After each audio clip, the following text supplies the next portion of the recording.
Tamara, Lucía, muchas gracias por este espacio. ¿Cómo están el día de hoy? ¿Qué tal? Súper. Me presento, yo soy Michelle, mi perfil es Morra que Leí, me dedico a hacer creación de contenido y a escribir literatura. Es un gusto poder estar con ustedes y poder platicar de la adaptación de Nadie nos vio partir, y me parece que este espacio donde convergen el idioma audiovisual y la literatura va a ser muy interesante poder explorarlo con ustedes. ¿Cómo se siente por fin ver ahora sí el estreno de esta serie? Muy felices. Fue un viaje hacer esta serie. Fue muy rápido todo, a diferencia de otros proyectos, esto fue todo muy veloz, ¿no? Sí. La escritura, el rodaje, la edición y el estreno.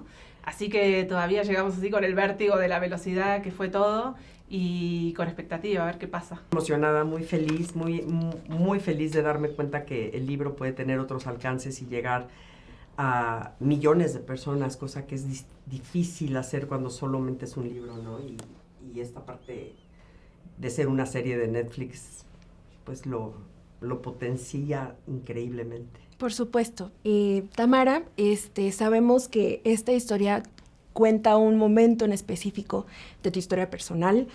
Para ti, ¿cómo fue observar en un formato audiovisual una obra que está construida a partir de la memoria? Pues muy interesante, porque precisamente darte cuenta que tus palabras se pueden transformar después en la creación de otro, y que sí le da el clavo, y que sí sucede, y que sí eso que tú te imaginabas, incluso esas caras, esos momentos que te imaginabas al estarlo escribiendo, suceden en la pantalla, y es precioso. Lucía, por otra parte, creo que antes que nada quisiera tanto felicitar a la autora como a la directora la escritura y la dirección de la serie. Por tu parte, Lucía, creo que hay temáticas centrales en la adaptación. Tenemos el tema de los roles de género, el contexto de México en los 60s y sobre todo de una comunidad en específico. Pero yo creo que el tema central, el móvil que hace que la historia avance, es la violencia vicaria. En este momento, ¿por qué es importante vocalizar y profundizar en este tema y cuáles fueron algunas de las dificultades para poder trasladar algo que tiene su raíz en lo literario a algo audiovisual? Bueno, te diría que primero que nada yo fui lectora de esa novela.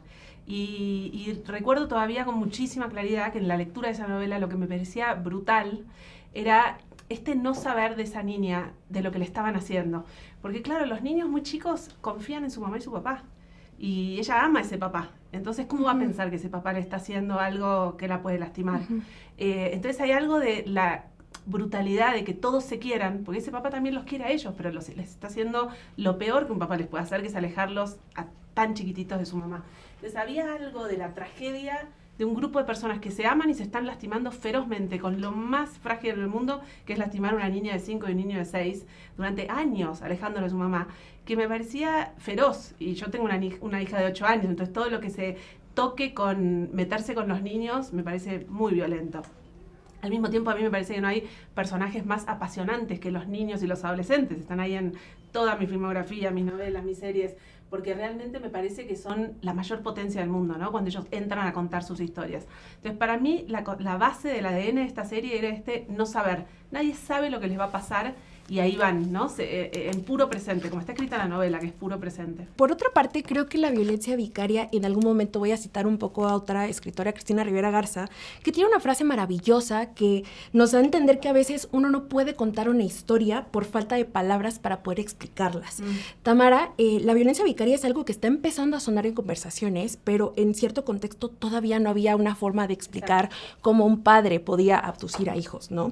Desde la memoria, ¿cómo fue el proceso de construir y escribir y desmenuzar los hechos para contar algo que contaba todavía un término? No solo no se contaba un término, ni siquiera era legalmente prohibido. O sea, si el papá se llevaba a los hijos, el papá se llevó a los hijos de viaje, no puedes hacer nada al respecto. Entonces, era tremendo en ese momento, porque una mamá persiguiendo y buscando a los hijos ni siquiera tenía un marco legal en donde respaldarse, ¿no?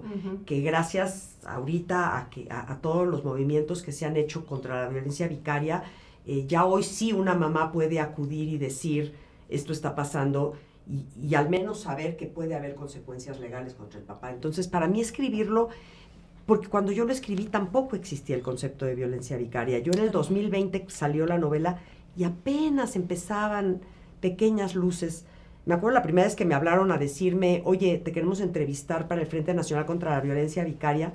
Yo a todo el mundo le digo que sí, entonces les dije sí, por supuesto, y mientras tanto en Google puse que es violencia vicaria, no tenía idea. Sí ha agarrado mucha fuerza en estos últimos 5 años. Por supuesto, y yo creo que algo maravilloso que hace el arte es justamente sustentar como las luchas sociales y el poder encontrar y nombrar las cosas que, porque a veces faltan palabras para describirlas, es difícil visibilizarlas, y yo no dudo que tanto el libro como la adaptación puedan hacer que esto se visibilice. Y transicionando un poco al tema del audiovisual, algo que me encantó, yo tuve la oportunidad de ver los primeros 3 capítulos, y la construcción de la atmósfera inquietante, esta persecución de una madre que está haciendo una búsqueda implacable por sus hijos. Me voy a poner un poco técnica, hay muchos match cuts que me encantaron. El uso de color que determina los brincos entre el presente y el pasado se me hicieron brillantes. Y justo quería preguntarte, Lucía, ¿cómo fue a partir de que leíste la novela y te quedaste con esta inquietud que se me hace fascinante, que dirijas tu mirada hacia las historias juveniles e infantiles? Porque creo que también ahí hay mucha profundidad, aunque no parezca. Ahí, literal, ahí es donde inicia nuestra historia. ¿Cuál fue tu proceso creativo para poder determinar qué recursos audiovisuales ibas a usar para contar esta historia? Bueno, qué bueno todo lo que notaste, porque hubo mucho trabajo de todo eso. Sí. Realmente la construcción de los siniestros, como a una niñita y un niñito, un viaje que es en realidad se van a subir un avión por primera vez, los vamos a llevar a París, es un viaje de placer, se transforma en un cruce umbral hacia lo siniestro. Bueno, la teoría de lo siniestro hay que cimentarla en un montón de recursos audiovisuales que tenemos, audiovisuales y sonoros, ¿no? Porque el sonido, la música, la construcción de lo siniestro es todo un universo, y esta historia tiene algo de cuento de hadas de lo siniestro, ¿no? De cómo 2 niños cruzan el umbral hacia un lugar muy oscuro. Italia está trabajado así, el castillo de Italia, para cuando vean la serie, verán que tiene toda una construcción de niños que están cada vez más sumergidos en un lugar del que quieren salir y no pueden. Y también para esos padres, porque esa mamá y ese papá, que son muy jóvenes, que tienen 20 y pocos años, y que también de alguna manera se hacen adultos en la serie y entienden que también fueron títeres y víctimas de otros, que de la generación que está más arriba, también hay que construir lo siniestro para ellos. Entonces eso, claro, tal como dices, tuvo mucho trabajo de cómo en un lugar hermoso, como puede ser un castillo en Italia, Sudáfrica, un kibutz, se puede construir lo siniestro, ¿no? Y eso, en realidad, eso es el tono, el punto de vista, y es lo que hace al viaje del espectador. El espectador va a ver lo que uno quiere que vea. Por supuesto, y ahorita que hablas acerca de este punto de vista que tiene la serie, algo que me pareció muy precioso fue como en la novela tenemos a Tamara, personaje que nos cuenta lo que está ocurriendo, pero en la serie realmente la que nos va narrando, si bien es Valeria, es la mamá. Sí. Entonces, desde lo audiovisual y lo literario, ¿cuáles fueron los retos para unir estas dos historias, para transformarlas en un guión desde algo literario? ¿Cómo fue desde su perspectiva?